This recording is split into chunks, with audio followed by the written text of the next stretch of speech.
Here you go. You can put that in your pocket or like under your... And the thing is, that's just going to pick up things you say better. I can shut the screen off, right? That's fine. Or no? Let's just like double check. Because you did that, I'm sure that it's fine. How could it not be? Yeah, it's good. Okay, and I'm going to do the same with mine. So you're just interviewing students, like not teachers or anything? Mm-mm. So I mean, teachers... I sit there. The reason is, you can sit there.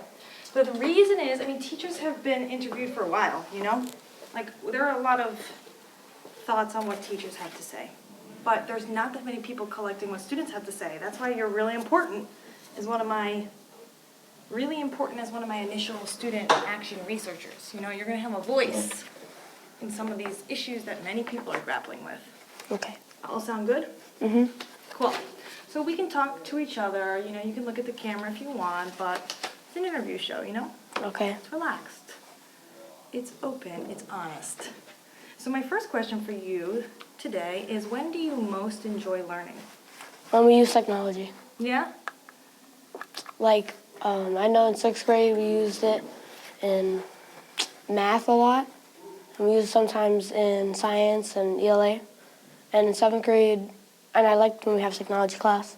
And also in 7th grade, we use it in a lot of our classes more often. Any specific time you've used technology, a specific reason you've used technology that really struck you as good learning?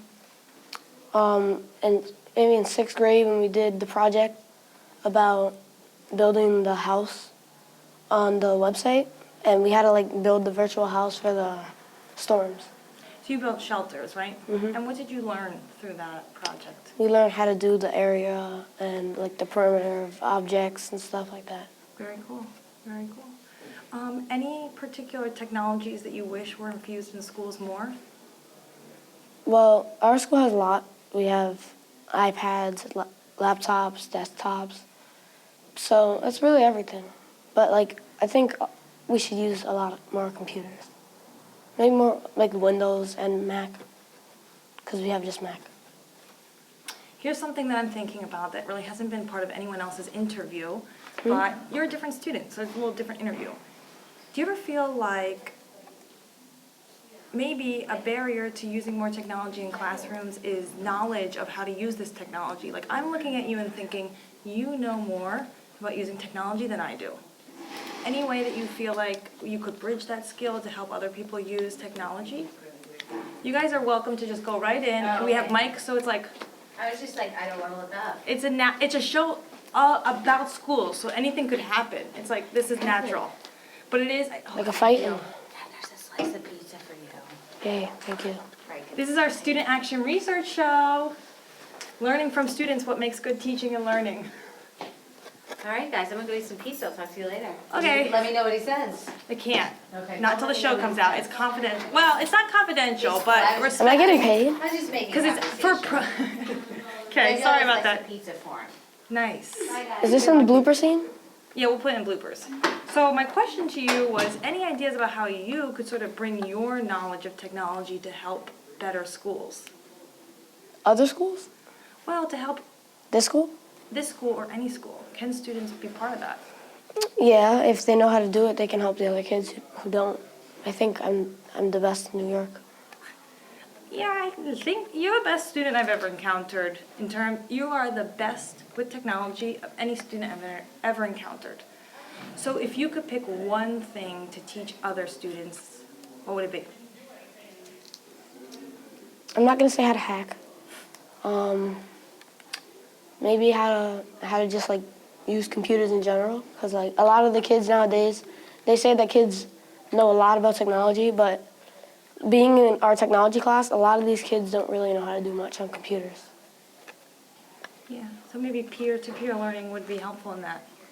Cool. Okay. As a learner, what do you think you need to be successful? Good teaching. Mm-hmm. Like things that would help us learn, and like ways that would help us. Like if a certain kid like only works with computers, they can use computers. Or if a kid likes to write more, they use writing. It's like whatever comforts them. I have very similar thoughts on this idea of being successful as a learner. And you sort of segue right into my next question. What do you think makes a good teacher? If they care about the kids and they like help the kids with the work if they don't understand it.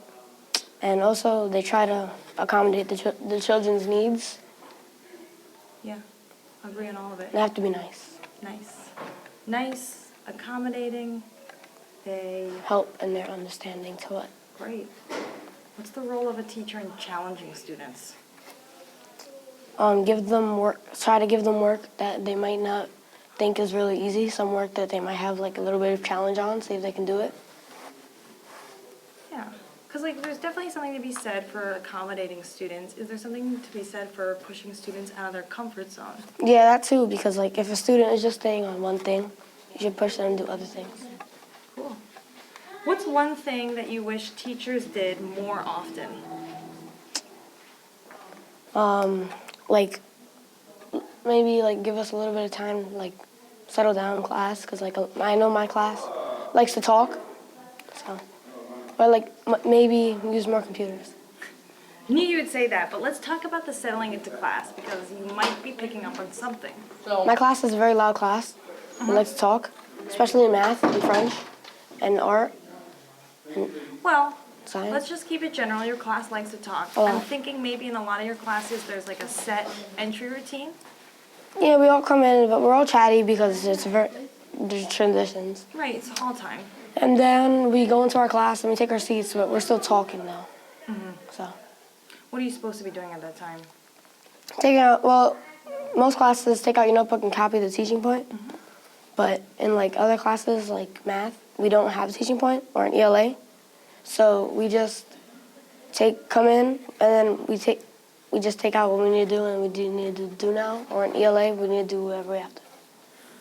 So basically in every class there's a routine where you come in and there's copying or there's answering of a question and it's all supposed to be done independently? It depends on what it says. Okay. Do you have a suggestion, a proposed way to give your class this settled time for the entry routine? I mean, let us talk for a little while. I mean, I know me, of course. I'm also one of the people who talk a lot. My whole class is loud. And like, I don't know, maybe just like let us talk.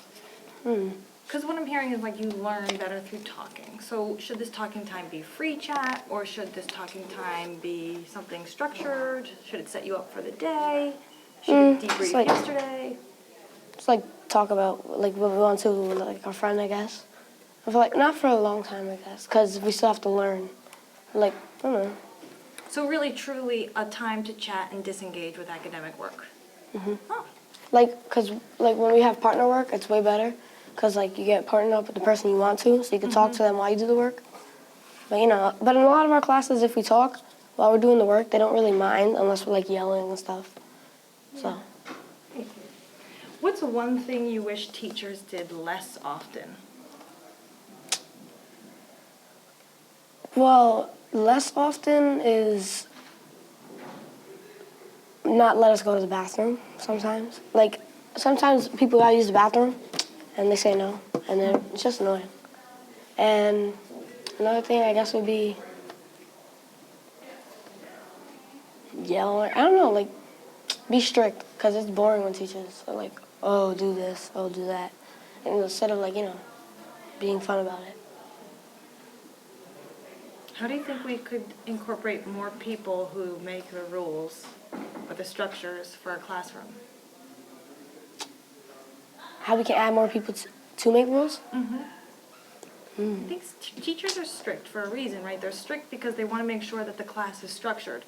So how can we make sure that the class is still structured but have a lot of people making the structures or the rules? Maybe have some, maybe have some students who are like always quiet or behave. Like tell the rest of them to be quiet, or like, I don't know. Like if you can see, like if you're sitting with someone, they're like really off, I don't know, you just tell them to do their work. What do you think about including the voices of the people, though, who struggle with it? So if the teacher is upset that there's a lot of talking, asking the talkers, what do you need to be able to engage with this activity right now? like if you're having a hard time with the work, well, just tell the teacher. Well, sometimes teachers say you didn't even try yet, but it's true. But if you tried it and you don't get it, the teacher will help you. Just like ask a teacher, or like if a teacher knows one kid is really good at it, they can tell that kid to help the kid who's struggling. And if they can't help them, then the teacher helps. Great idea. Okay. So one goal of this YouTube channel, I told you a little bit about it earlier, is to reach a lot of new teachers, a lot of teacher learners, a lot of people who are involved in decision making. So pretend right now that I'm able to get this video out to a bunch of people. What's one piece of advice you would give new teachers or teachers who are interested in learning? Cooperate with your kids. Cooperate with students. And just like make sure they're doing work, but they have fun at the same time. Can't say it better. Anything else you want to add into the student TV show? Are we going to show this in assembly? Or? No. Oh, okay. Unless you want to. Oh, I'm fine. A lot of people have actually been asking me about that, which is why I say, because it wasn't intended to go in assembly. And some people mentioned that maybe they wouldn't want to be shown at the assembly. I don't mind. I'm always shown everywhere. Yeah, I know you are. And because you're very good on camera. You have a lot to say. But one thing I can do is show you like the final cut of this, so you have final say, you know? There's a lot of information that I have to sort of tease through because there are a lot of student interviewees. So certain parts of this interview may make the clip, certain parts may not. And that's only because it's not that not all of it is interesting, but it's about making it accessible to an audience, you know? Yeah. No one watches a 70-minute YouTube clip. But people will watch a 5. Unless PewDiePie made it, then they do. What is it? PewDiePie. What's that? He's the most famous YouTuber. PewDiePie. If he made it, then they'll watch hour-long videos. Really? Well, I thought you were the most famous YouTuber. He has over 36 million more than I do. I have 15. 15 subscribers? Yeah, I have 43. because I just started again. Okay, so what do you say we subscribe to each other's channels? Okay. Yeah. We each earn a new subscriber and maybe we can learn something new, push our thinking. And always feel free to view some of the videos on my YouTube channel and comment and add some of your thoughts. Because your thoughts are important. And that's our video show. We're clapping. Thanks. You're welcome. You're a great student interviewer. Okay, so my phone has a passcode. It's 5413. No, it's my finger. I hacked it. Yeah, if you... No, come on. I was like, you know how to do that? I know how. To get into my phone with my passcode. To You press press stop?